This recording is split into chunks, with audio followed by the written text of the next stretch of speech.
কি খবৰ আপোনালোকৰ? ভালনে? আজি আমি এখন বিয়ালৈ যাব ওলাইছোঁ। এয়া মা মই আৰু হাজবেণ্ড যাম তামোলপুৰ তুলসীবাৰীলৈ। এখন বিয়া আছে। ইমান মৰম লগাকৈ মাতিছিলে কইনাজনীয়ে, নাহি নোৱাৰিলোঁ। এইফালে মোৰ জ্বৰ, মাতত গম পাইছে নহয়। এয়া অকণমানিকা টিফিন এটা যাওঁতে কৰি লৈছোঁ। অলপ দূৰ আছেতোন। যিয়ে নহওক, বিয়া বুলি ক'লে যে মোৰ সেই দিনটোলৈ বৰ মনত পৰে। মায়ে যে কেনেকৈ কান্দিছিল আৰু দেউতাই এবাৰো চকুত চকু পানী আহিব দিয়া নাই মই ভাঙি পৰোঁ বুলি। যাওঁতে ৰাসমেলাৰ বহুত পেণ্ডেল দেখিলোঁ। আমি পাছে যাওঁতে দেৰিয়ে হ'ল। হাজবেণ্ডৰ সিদিনা কাম অলপ বেছিয়ে। গৈ পাই ফটো ছেশ্যন আৰম্ভ।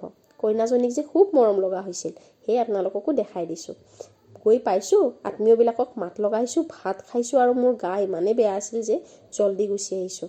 কাৰণ কিয়, এইফালে গধূলি হ'লে মোৰ মানে গাটো বেছি বেয়া লাগিলে আৰু হাজবেণ্ডৰ সিদিনা কাম অলপ বেছি। বাৰু যিয়ে নহওক, চেনেলটো কিন্তু লাইক ছাবস্ক্ৰাইব কৰিব দেই। আপোনালোকে মৰমবোৰ অকণমান কমকৈ দিছে। যিয়ে নহওক, বাই বাই।